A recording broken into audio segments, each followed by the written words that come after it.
The steady, heavy hum of the GCS arbitrator was a feeling you learned in your bones. For Jinwoo, it was a constant, oppressive weight. It pushed down on his shoulders, made every step a conscious effort, and turned a simple walk down the corridor into a mild workout.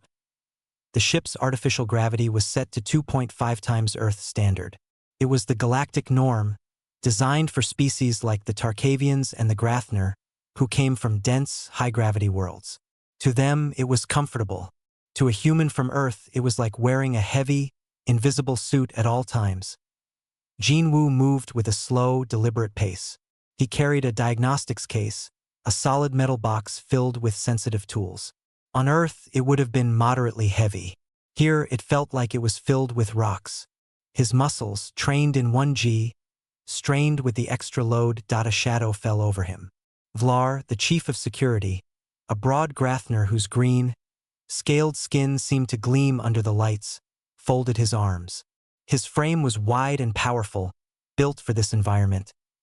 "Ah, the fragile delivery," Vlar rumbled, his voice deep. "Doing your best, little human? That box looks like it is winning." Jinwoo didn't stop. He looked up, meeting the Grathner's yellow eyes for a brief second, and offered a small, polite smile. It was the same smile he used every day. "Just doing my rounds, Chief Vlar. Your rounds take 3 times as long as anyone else's." Vlar chuckled, not moving from the center of the corridor. "Maybe you should call for a cart. Or a stronger friend." From behind Jinwoo, Mira appeared. Her dark hair was tied back neatly, and she carried a datapad. She was a xenobiologist, and she had perfected the art of the diplomatic interruption. "Chief Vlar, the captain was just asking for the security logs from Sector 7. I believe they are past due." Vlar's attention shifted, his amusement with Jinwoo momentarily set aside. "He has asked 3 times. The system is incompatible with your human data formats. Takes time to convert." He lumbered off, his heavy steps causing faint vibrations in the deck plating. Mira fell into step beside Jinwoo, her own movements careful and measured. "You okay?" "Fine," Jinwoo said, his voice even. He adjusted his grip on the case. "Just another day in the gym." They passed the main mess hall. Inside, a group of Tarkavian crew members were seated. Tarkavians were tall and slender, with bones far denser than a human's. They moved with an elegant, effortless grace under the heavy gravity. One of them, seeing Jinwoo pass, called out without malice but with clear amusement. "Human Jinwoo, I saw the recreational schedule. Your sector has low-impact balance training this afternoon. Is that like slow falling?" The others at the table laughed lightly. Their laughter wasn't cruel, just genuinely baffled. To them, humans were fascinating but physically feeble, like creatures made of glass and air. "Something like that," Jinwoo replied, his tone neutral. He kept walking. Mira sighed quietly. "They don't mean it badly. It's just, we're different." "I know," Jinwoo said. He did know. The galaxy saw Earth's 1G gravity as a gentle, almost childish setting. A place where things were light and easy. They saw humans struggling under a normal ship's gravity and drew a simple conclusion. Humans were weak. It was a fact of life, a daily reality. Jinwoo's job as a structural engineer was respected in theory, but anytime physical work was discussed, the glances would go to the Tarkavians or the Grathner. They reached the human sector and the door slid open. The moment Jinwoo crossed the threshold, he felt it. The crushing pressure on his chest lifted. His shoulders straightened. The weight in his hands became just a box. Here, the gravity was set to a comfortable, familiar 1G. The difference was night and day. In the main ship, he was a slow-moving tortoise. Here, in his native gravity, his body was his own. He set the case down without a thud. The sector was small, just a few living quarters, a common room, and a small gym. In the gym, Kaito was already at work. He was on a mat, flowing through a series of complex, fluid movements, a mix of martial arts stretches and dynamic exercises. He saw Jinwoo and grinned. "Welcome back to the land of the floaty," Kaito said, not breaking his rhythm. "I saw Vlar blocking the hall again. You should have just dropped the case on his foot." And then explain to the captain why I damaged deck plating with Chief Vlar's face? Jin Woo allowed himself a real smile here, among his own, that he walked over to a simple, thick metal bar placed across a sturdy frame. It was loaded with heavy weights. On the ship, this would be a monumental challenge. Here, it was just part of the routine. He gripped the bar, took a steadying breath, and lifted it. His muscles, which had been straining just to carry a box moments before, now worked with clean, powerful efficiency. He wasn't just lifting weight. He was practicing explosive, controlled movement that on the command deck, Captain Ilos reviewed reports. A small window on his main screen showed the feed from the human sector gym. He saw Jin Woo lifting the weight, saw Kaido's rapid exercises. He shook his head slightly. To his eyes, it looked like primitive, almost pointless exertion. Lifting a weight up and down, jumping and rolling on mats. It seemed like a feeble attempt to simulate real strength, which to him meant the power to move steadily and powerfully under 2.5 G, not to hop around in lightness. He switched the feed off. Good crew, he thought. Intelligent, diligent. But physically, they were a liability. He made a note to assign a Grathner assistant to their next external repair mission, just in case they needed to move anything heavier than a datapad. It was a sensible precaution, for everyone's safety. He never considered that what he was seeing was not weakness, but a different kind of strength being honed in secret. A strength not for constant pressure, but for the single, decisive moment. That thought never crossed his mind. The human sector gym was not like the main ship's training halls. Those were vast chambers full of heavy resistance machines, dense gravity plates, and slow, powerful Tarkavians doing methodical lifts. The air there was serious and quiet, focused on building mass that could endure constant strain. In the human gym, there was movement.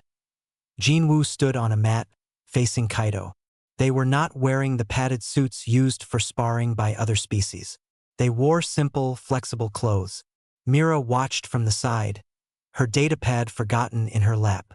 Okay, Kaido said, bouncing lightly on the balls of his feet. Same drill.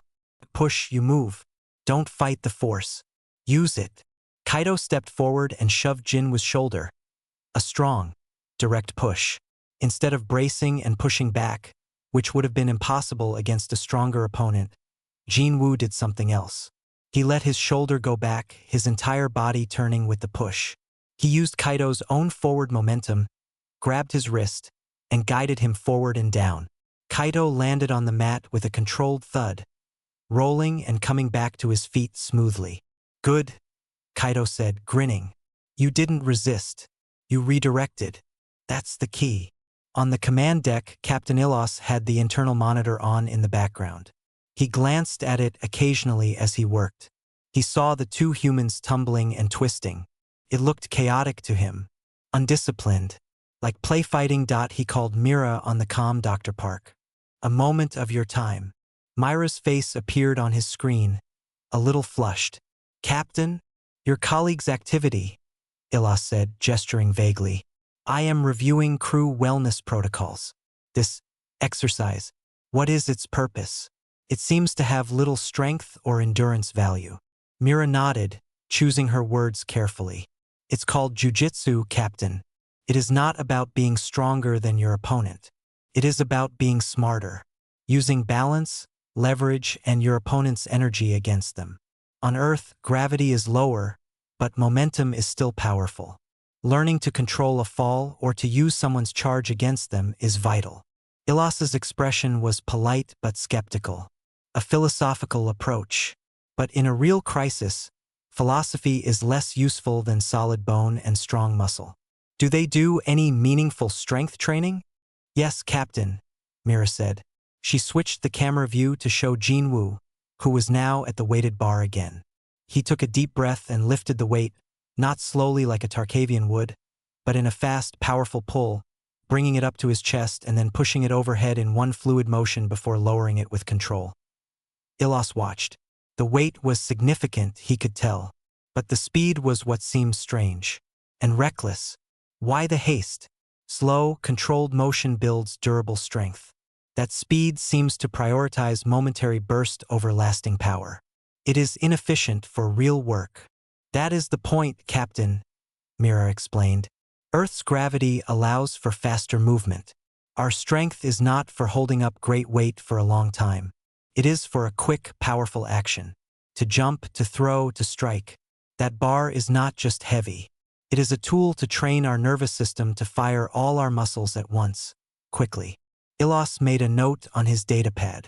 Human training, focused on kinetic bursts, not sustained load-bearing. He saw it as a limitation, a confirmation of their physical niche. They were compensating for a lack of raw power with clever tricks. It was admirable in its way, but it did not change the fundamental facts. Thank you, Doctor. Carry on. Back in the gym, the session was ending. Jinwoo was dripping with sweat. His muscles burned, but it was a good burn. Here, in 1G, he could feel every connection in his body working together. He practiced falling, dropping from a standing position and slapping the mat with his hand to disperse the impact. He practiced jumping, leaping onto a low box from a standstill, his legs coiling and releasing like springs. Kaido was working on the mat again, doing rapid rolls and recoveries. They think we're just light and floaty, he said between breaths. They don't get that light means fast. That floaty means we can change direction in an instant. They're like mountains. Strong, solid, immovable. We're like rivers. Jinwoo nodded, taking a drink of water. Mountains are tough, but a river can split a mountain, given enough time, or a big enough impact. Mira joined them, her datapad now active. The captain was watching. He thinks it's interesting but not practical. Jinwoo wasn't surprised. He looked at his hands. They did not look like the hands of a Grathner, thick and hard. They looked like ordinary human hands. But inside, his bones were dense from a lifetime of impact. His muscles were a mix of fibers, some for endurance, but many for those fast, explosive movements that high-gravity species rarely used. Why jump when every jump is a huge effort? On Earth, a jump could get you over a gap onto a ledge out of danger. It was a tool. Their entire physiology was a hidden toolkit, designed for a different world. A world where a fall from twice your height could be deadly, so you learned to roll. A world where predators could be faster, so you learned to use their speed against them. A world where your strength wasn't for carrying heavy things slowly, but for moving your own body with devastating speed and precision. Jinwoo finished his water. The ship's heavy hum was a distant feeling here. For now, he was in his element. He was strong, fast, and capable. He knew the rest of the crew saw their 1G sector as a crutch, a little bubble of weakness. They didn't understand it was a forge. A place where a different kind of power was kept sharp. A power that waited, quiet and patient, for the moment when being a mountain was not what was needed. The moment when being a river or a lightning bolt was the only thing that would work. The GCS arbitrator traveled through the quiet darkness between stars. For days, the routine was unchanging. The heavy hum of the engines and the constant 2.5 G pressure were just facts of life. Jinwoo did his work, moving with careful slowness through the main corridors, enduring the friendly jabs and the not-so-friendly looks from crew like Vlar. Then, the universe reminded them it was not a gentle place. It happened during a routine shift change. The ship was moving through what the scanners said was clear space. But space was never truly empty. A ripple of distorted physics, a microwake left by some ancient cosmic event, lay across their path. It was too faint, too subtle for the main sensors to flag as a danger. The ship hit it. There was no loud bang. It was a deep, shuddering groan that came from the bones of the ship itself. A sound of metal under terrible stress. The lights flickered, and the artificial gravity wavered for a single, sickening second, making everyone feel momentarily weightless before it slammed back down. Alarms erupted. Harsh, red light bathed the corridors. A synthesized voice boomed from the speakers. Structural breach alert. Deck 7. Primary lateral support compromised. Containment fields active. On the command deck, Captain Ilos gripped his console. Report! He barked. A Tarkavian officer's fingers flew over his panel, his face pale.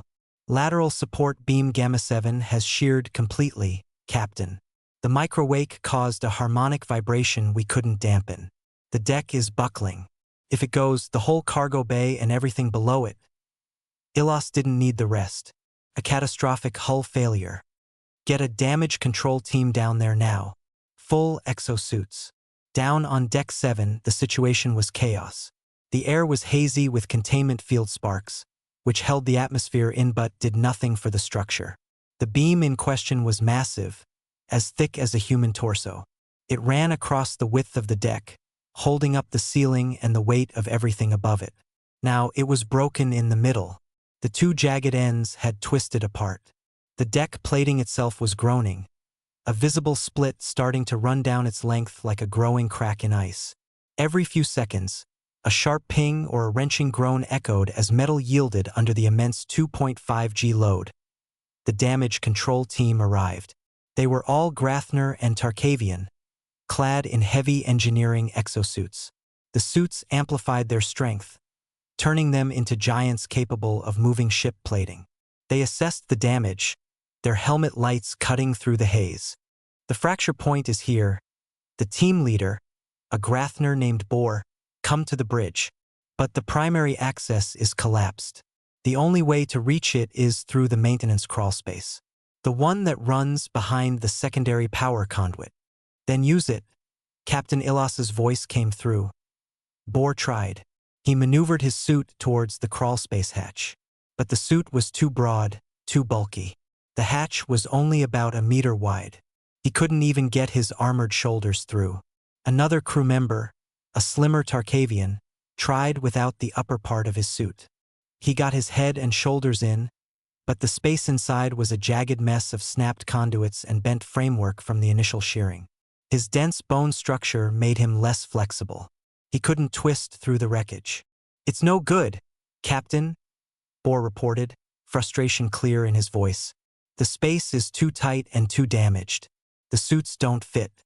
Without a suit, the debris would cut through a vac suit in seconds, and the local gravity near the hull breach is unstable. It's fluctuating." On the bridge, Ilos felt a cold dread. How long to fabricate a smaller, reinforced suit? The engineering officer shook his head. 3 hours minimum, Captain. The deck won't hold for one. The stress is spreading. A visual of the fracture appeared on the main screen. The two halves of the deck were slowly, inexorably pulling apart. The split was now several centimeters wide. They needed to install a massive alloy shear pin into the broken ends of the beam to lock it together. But to do that, someone had to get to it, carrying a pin that weighed as much as a small vehicle.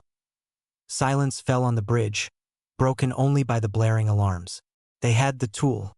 They had the pin ready in the fabrication bay. But they had no way to get it to the break. They were strong, they were tough, but they were also big and built for a different kind of power.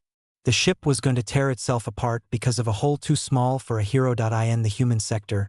The gravity had stabilized back to 1G. The alarm lights flashed there too. Jinwoo, Mira, and Kaido were on their feet, listening to the ship-wide channel. All crew not on critical duty.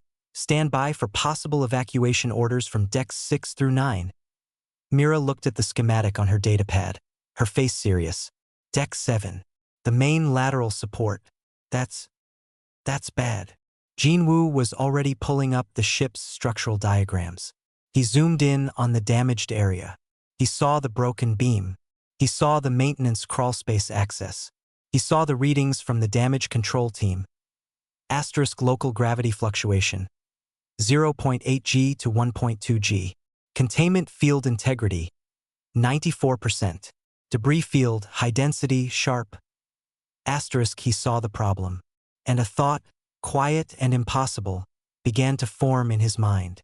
It was a thought about narrow spaces. It was a thought about weight. It was a thought about gravity that was not a crippling force, but a familiar tool. He looked at his hands. He thought about the weighted bar. He thought about the way he could move in 1G. He thought about the shearpin's mass. On this ship, it was an unmovable object. In the crawlspace, with the gravity fluctuating, Jinwoo, Mira asked, seeing his focused expression. He didn't answer her directly. He opened a comm line. His voice was calm, clear, and it cut through the static on the bridge channel. "This is Specialist Jinwoo. I have a proposal."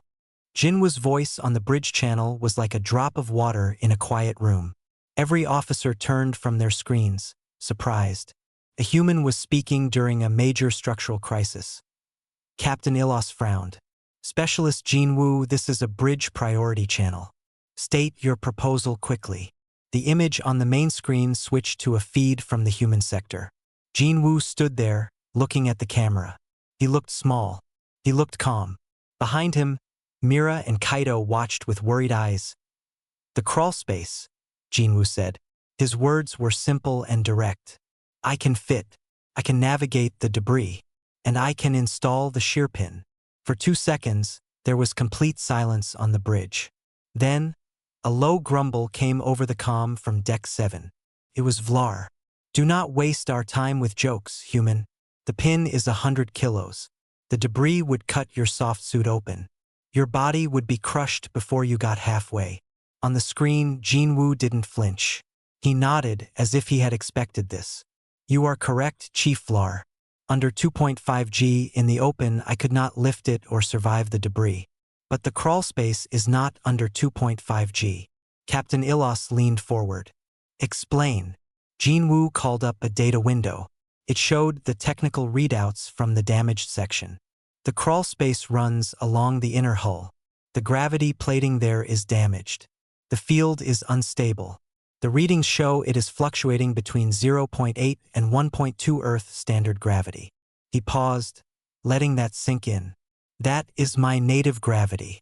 That is where I train. In there, the pin will be heavy but not impossible. I will be at my normal strength. The debris is sharp, but I can be careful. The opening is small, but I am the right size. The idea hung in the air. It was so strange, so backwards, that the bridge crew struggled to understand it. They were all thinking about strength as a single thing. The power to overcome the ship's heavy gravity. Jinwoo was talking about a place where that gravity did not exist. Captain Ilos's first feeling was doubt. Deep, serious doubt. He pictured the human, so slow in the corridors, trying to handle a critical engineering task. He saw a liability, a risk of losing a crew member and still failing. Your normal strength is not suited for this work, specialist, Ilos said, his voice firm but not unkind. What you do in your gym is theoretical. This is a hull breach. The forces involved are enormous. I understand, Captain, Jinwoo replied. His eyes were steady on the camera. But the force we need to fight is not out here. It is in there. And in there, the rules are different. The physics are Earth physics. My suit does not need to be an exosuit. It just needs to be tough. I do not need to be stronger than a Grathner. I just need to be strong enough for 1G. And I am. Myra's voice came through, clear and professional. Captain, his assessment is correct. The environmental data supports it. The crawl space is essentially an Earth gravity environment right now. Our training is specifically for controlled movement and precision in those conditions. Vlar's voice crackled again, angry. This is foolish. You are sending a child to do a soldier's job because he fits in the hole? He will drop the pin. He will get stuck. He will die, and we will lose more time.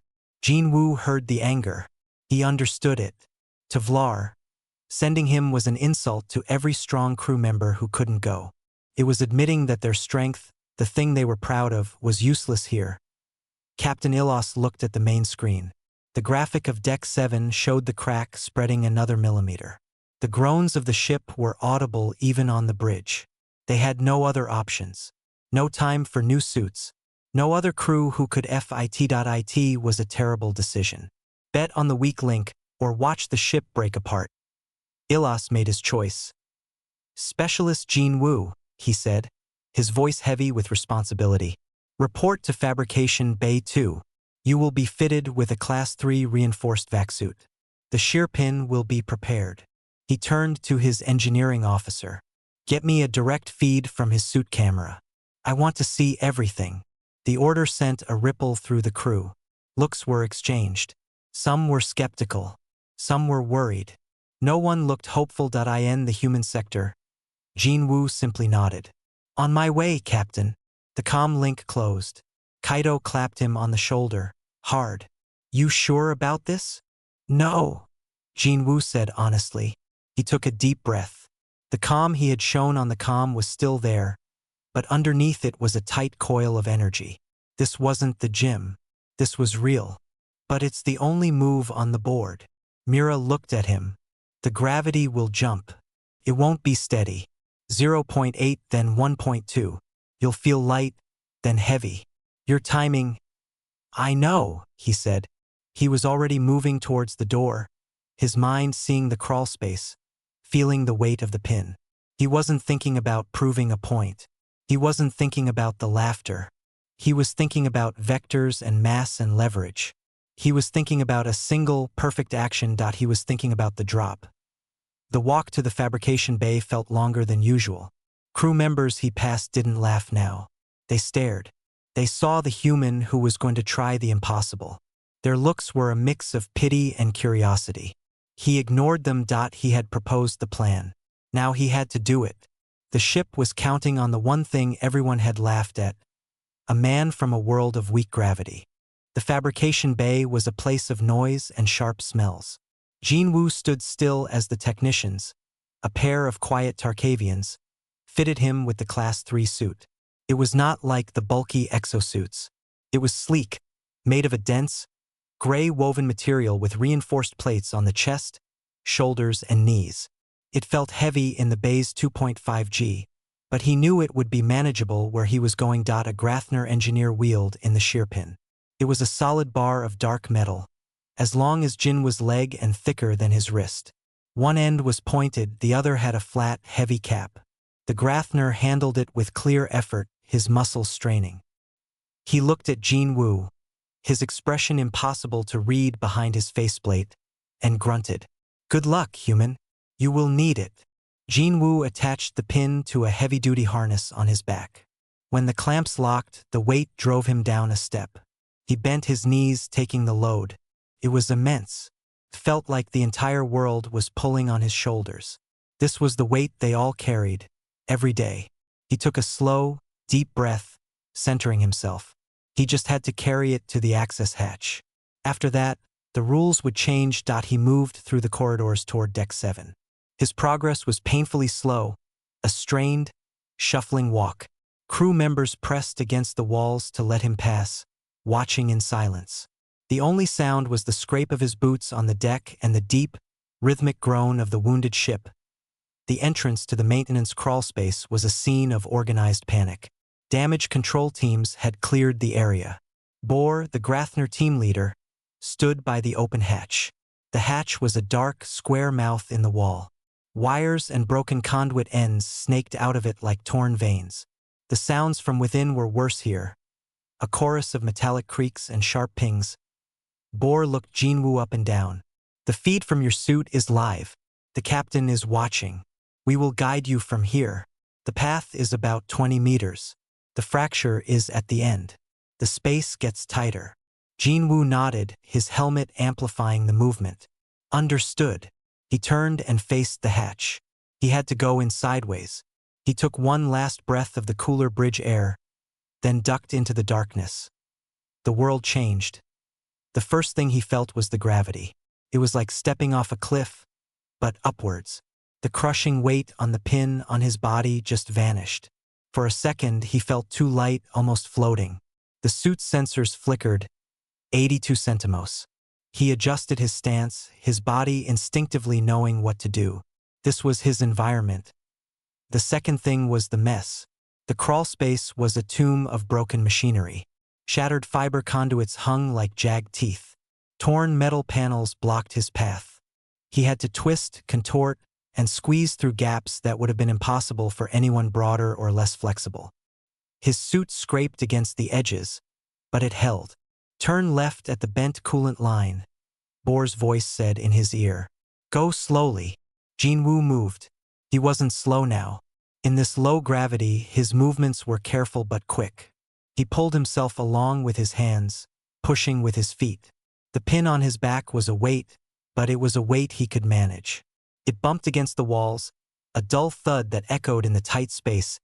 On the bridge, the main screen showed the feed from Jinwoo's helmet camera.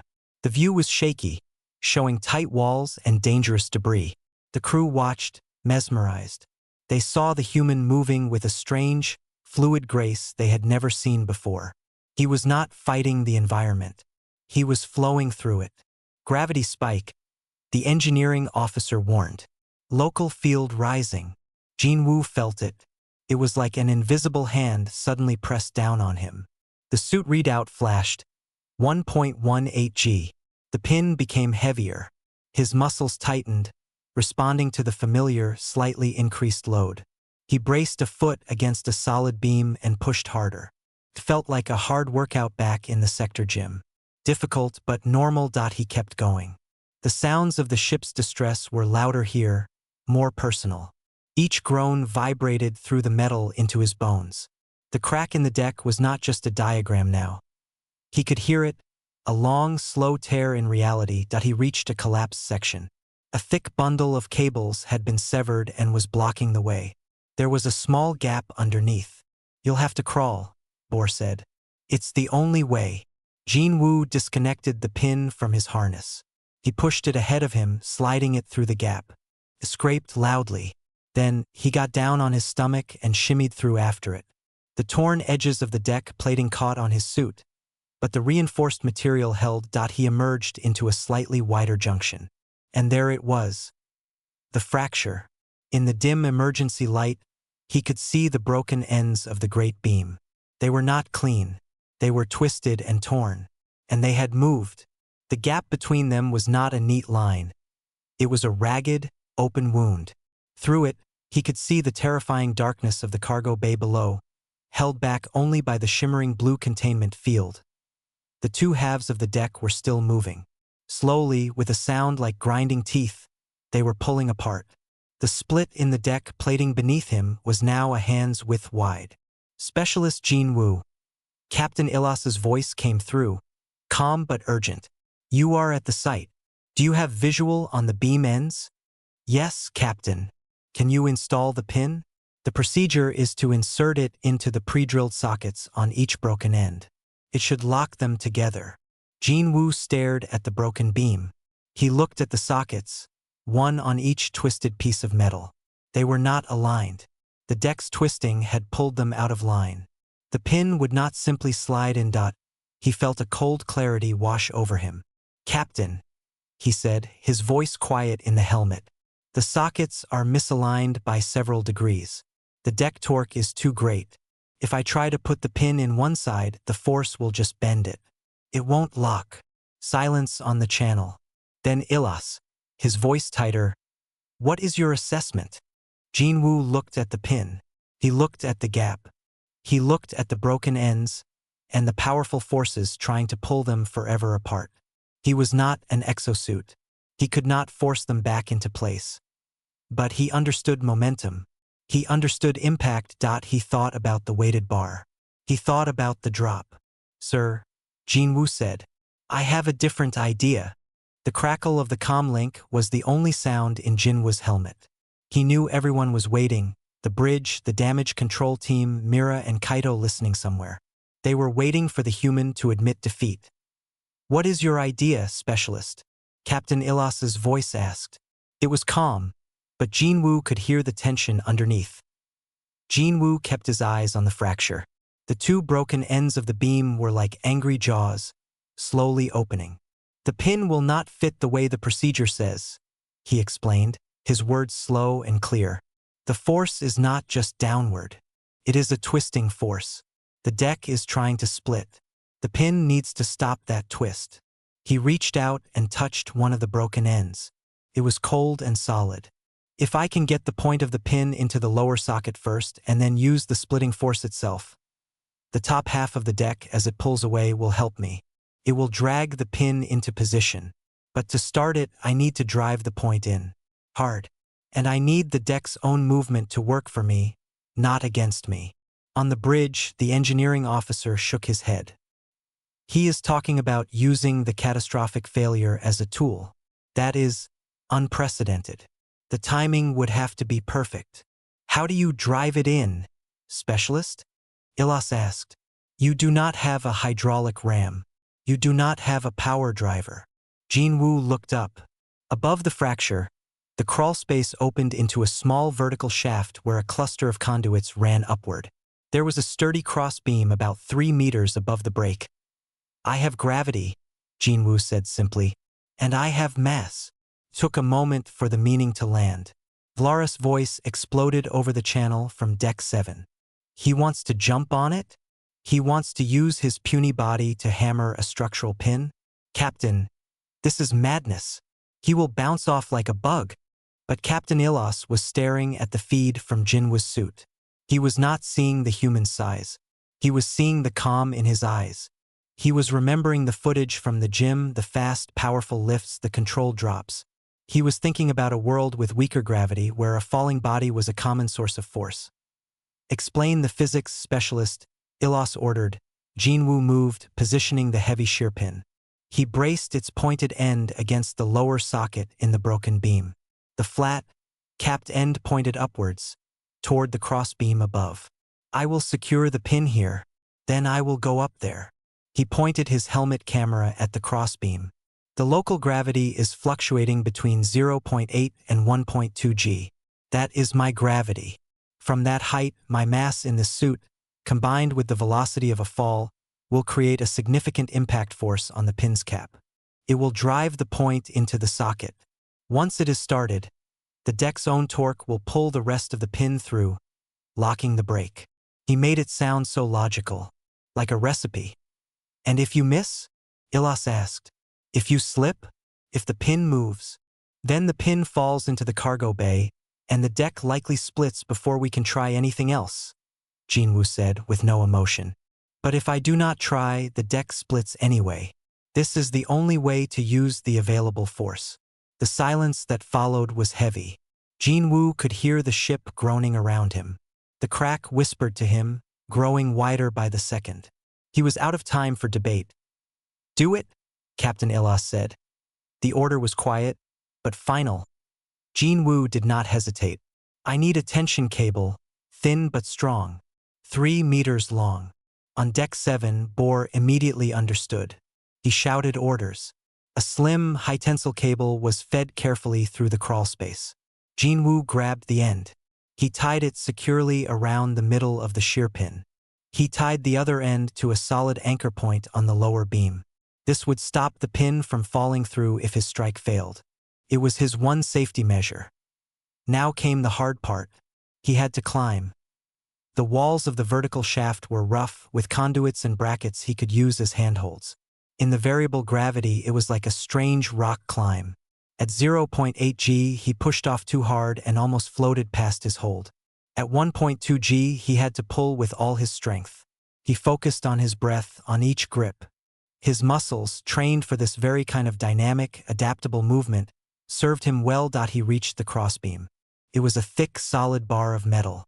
He pulled himself up onto it, balancing carefully. Below him, the fracture looked like a dark, hungry mouth. The shear pin stood upright, a dark line pointing right at him, held in place by the cable. From this height, it looked impossible. He checked the cable one more time. He checked his footing. The gravity sensor on his suit readout flickered. 1.15 g. Good. A little heavier was better for this. He did not think about the people watching. He did not think about failure. He thought about the mechanics. He was no longer a man. He was a weight, a tool. He was the final, missing piece of the equation. A concentrated mass from a low-gravity world, applied with precision. He took a final, deep breath. He bent his knees, coiling his body like a spring.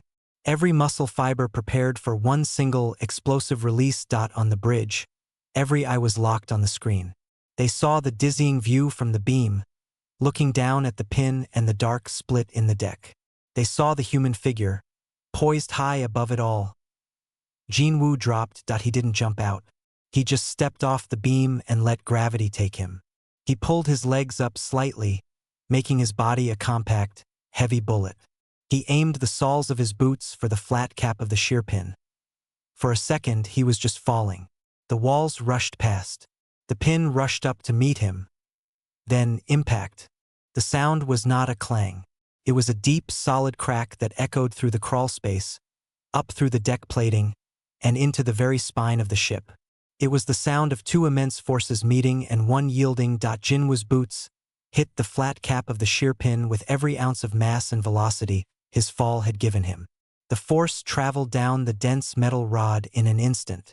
The sharp, pointed end, already braced against the lower socket, bit into the metal with a shriek. It did not just slide in. It was driven in, an inch, then two. Burying itself deep into the beam, Jinwoo's legs absorbed the shock, his knees bending perfectly as he landed in a crouch on top of the now vibrating pin. The cable he had tied went taut, holding everything steady. For a heartbeat, nothing happened. The groaning of the ship continued. Then, the deck moved. It was the top half still trying to twist away. But now it had a purchase.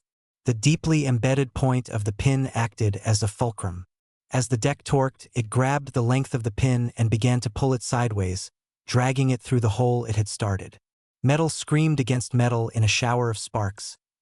Jinwoo leaped off, scrambling back to a safe ledge.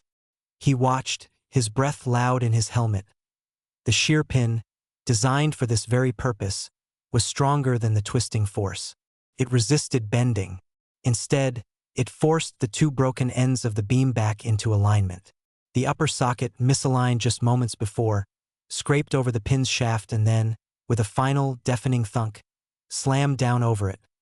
The movement stopped. The terrible, grinding sound of tearing metal ceased.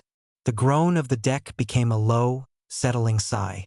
The crack in the deck plating below was still there, but it was no longer widening.